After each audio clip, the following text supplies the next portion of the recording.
Dans la maladie d'Alzheimer, on observe que l'augmentation des niveaux de lumière, soit sur l'ensemble de la journée, soit en effectuant des sessions de type celles qu'on observe dans le type photothérapie, 30 minutes à 1 heure d'exposition à la lumière, eh bien on observe une amélioration et de la qualité du sommeil et de la qualité de la veille. On va réduire le nombre de siestes pendant la journée et on va diminuer l'activité motrice et améliorer le sommeil pendant la nuit. Vous devez savoir que le premier trouble du patient qui souffre de la maladie d'Alzheimer n'est pas un trouble de type cognitif. Ce n'est pas parce qu'il a un trouble cognitif la plupart du temps qu'on va l'institutionnaliser ou qu'il faudra le placer en institution.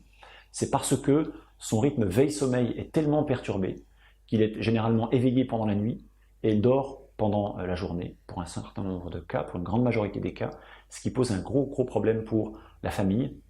pour pouvoir s'en occuper.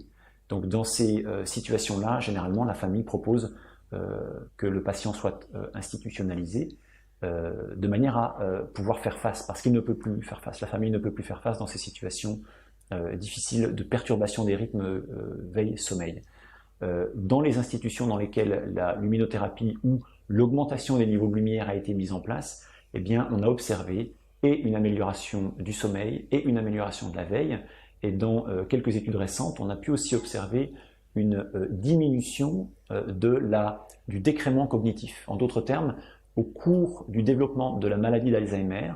il y a ce phénomène bien connu qui est le déclin cognitif, c'est-à-dire une diminution des capacités cognitives, une perte de mémoire. Eh bien, chez ces patients qui sont traités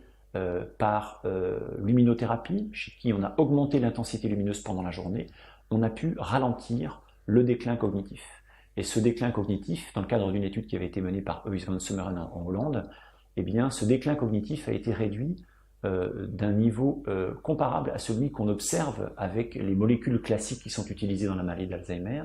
qui sont les molécules de type anticholinésterasique. Eh bien, la luminothérapie a eu un effet de grandeur équivalente sur le déclin cognitif. Donc c'est une approche qui est extrêmement intéressante et qui qui est testée à l'heure actuelle dans un grand nombre de centres et qui va pouvoir nous montrer, je pense, dans les années à venir que c'est là encore une approche à mettre en place très rapidement.